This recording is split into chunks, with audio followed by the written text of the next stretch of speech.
जय हिंद। आप देख रहे हैं कैपिटल न्यूज़ झारखंड। यदि आप इस चैनल पर पहली बार विजिट कर रहे हैं तो हमारे चैनल को सब्सक्राइब कर बेल आइकन प्रेस कर दें ताकि हमारी ओर से जाने वाली अपडेट सबसे पहले आप तक पहुंच पाए। तो चलिए बिना देरी किए शुरू करते हैं आज की ताज़ा खबरें। सब इंस्पेक्टर के इकलौते बेटे की फंदे से लटकते मिली लाश।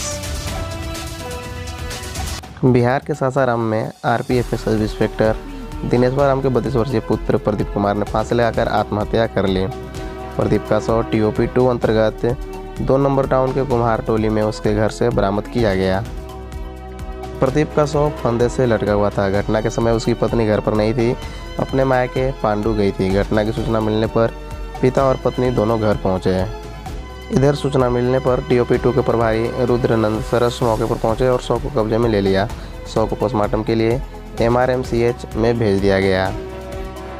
TOP 2 के प्रभारी रुद्रानंद सरस ने बताया कि मंगलवार की सुबह करीब 5 बजे घर के लोगों ने प्रदीप के शव को उसके घर के कमरे में सीलिंग फैन से लटके हुए पाया। सूचना मिलने के बाद मौके पर पुलिस पहुंची और शव को कब्जे में ले लिया। उन्होंने बताया कि पूछताछ में परिजनों ने बताया कि प्रदीप की मानसिक स्थिति खराब चल रही थी। हालांकि वह बिजली मिस्त्री का काम भी करता था। उसके पिता बिहार के सासाराम में RPF में सब इंस्पेक्टर के पद पर कार्यरत हैं। पलामू टाइगर रिजर्व में करंट लगने से हाथी की हुई मौत। पलामू टाइगर रिजर्व के गारू पश्चिमी रेंज के लाभर गांव के समीप 30 वर्षीय नर हाथी को 11,000 वोल्ट की तार से करंट लगाकर मार दिया गया। मंगलवार को शाहदुर सिंह के खेत में हाथी के शव वन विभाग ने बरामद किया है। इस मामले में शाहदुर सिंह की पत्नी इस्मतिया देवी और नारायण सिंह को गिरफ्तार किया गया है। वहीं शाहदुर सिंह फरार है। आशंका व्यक्त की जा रही है कि हाथियों को खेत में आकर फसल नष्ट करने से परेशान लोगों ने उसे बिजली से करंट देकर उसे मौत के घाट उतारा होगा। इधर शाहदुर सिंह के खेत से हाथी को मारने के बाद बिजली के तार झाड़ियों में छिपाकर रख दिया गया था। हाथी के मारे जाने की जानकारी मिलने के बाद मौके पर पहुंची वन विभाग की टीम ने सर्च अभियान के दौरान बिजली के तार झाड़ियों से बरामद किया। चतरा में युवक की मौत के बाद पुलिस पर हमला, फाड़ी वर्दी। चतरा में सड़क दुर्घटना में एक युवक की मौत के बाद ग्रामीणों का गुस्सा पुलिस पर फूट पड़ा। ग्रामीणों ने पुलिसकर्मियों के साथ हाथापाई की और ASI की वर्दी फाड़ दी। लोगों का आरोप था कि पुलिस दोषी को बचाने की कोशिश कर रही है। सदर थाना क्षेत्र के टिकरी गांव के समीप एक बेकाबू पिकअप वाहन ने मंगलवार को एक बाइक को अपनी चपेट में ले लिया। इसके बाद बाइक पर सवार डहुरी गांव के पप्पू भारती के मौके पर ही मौत हो गई, जबकि साथ जा रहे गांव के ही संदीप कुमार और राजू भारती घायल हो गए। घायलों का प्राथमिक उपचार चतरा सदर अस्पताल में करने के बाद डॉक्टरों ने उन्हें रिम्स में रेफर कर दिया। हड़िया बेचना छोड़ बच्चों को पढ़ाने का निर्देश दिए CM। मुख्यमंत्री हेमंत सोरेन ने हड़िया बेचने वाली आदिवासी महिलाओं को आह्वान किया है कि वे यह धंधा बंद कर दें, छोटा मोटा कारोबार करें। इसमें सरकार उनका सहयोग करेगी। उन्होंने कहा कि संथाल समाज के बच्चों को बेहतर शिक्षा प्रदान कर उन्हें IAS, IPS, डॉक्टर, इंजीनियर, जज व वकील बनाना होगा। CM मंगलवार को बोकारो के ललपनिया स्थित लुगु पहाड़ पर 22वें अंतर्राष्ट्रीय संथाल शरणाधर्म महासम्मेलन के अंतिम दिन बोल रहे थे। उन्होंने कहा कि अब सरकार गरीब, आदिवासी, दलित, पिछड़ा व अल्पसंख्यक बच्चों को उच्च शिक्षा के लिए विदेश भेज रही है। ऐसा करने वाला झारखंड देश का पहला राज्य है। हाथियों ने रौंदी खेत में लगी धान की फसलें।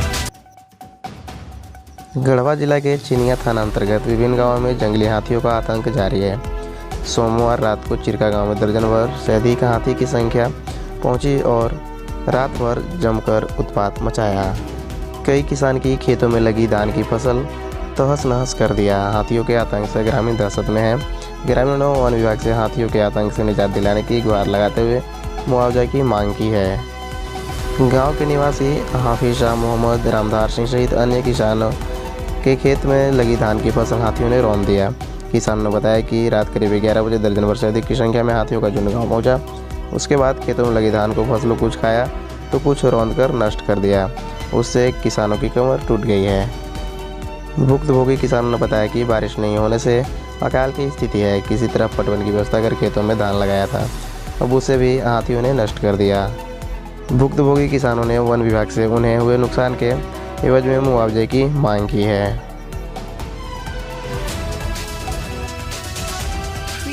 भूमि विवाद में मारपीट की घटना में 7 लोग हुए घायल। अनराज नावाडी गांव में भूमि विवाद को लेकर 2 पक्षों में हुई मारपीट में महिला सहित 7 लोग घायल हो गए। घायलों में मिराल थाना क्षेत्र के पीटेली गांव निवासी सिराजुद्दीन अंसारी, सदाम अंसारी, लियास अंसारी, इर्दिस अंसारी, गयासुद्दीन अंसारी व गढ़वा थाना क्षेत्र के अनराज नावाडी गांव निवासी नियाजुद्दीन अंसारी व उसकी पत्नी शकीला बीबी शामिल हैं। पहले पक्ष के घायल लोगों को इलाज के लिए सदर अस्पताल में भर्ती किया गया। सिराजुद्दीन अंसारी को बेहतर इलाज के लिए रिम्स रेफर कर दिया गया।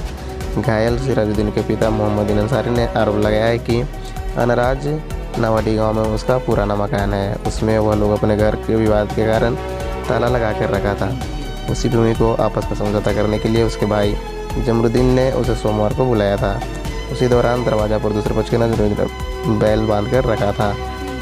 जब उसे वहां से हटाने के लिए कहा गया तो दोनों पक्षों में नोकझोंक शुरू हुई और इसके बाद मारपीट हो गई।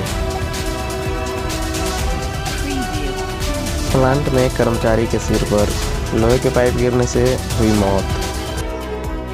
बोकारो स्टील प्लांट के अधीन ऑक्सीजन प्लांट में कार्य करने के दौरान Siemens company shop vendor RK. Brothers के कर्मचारी सतीश महतो की दर्दनाक मौत मंगलवार को हो गई।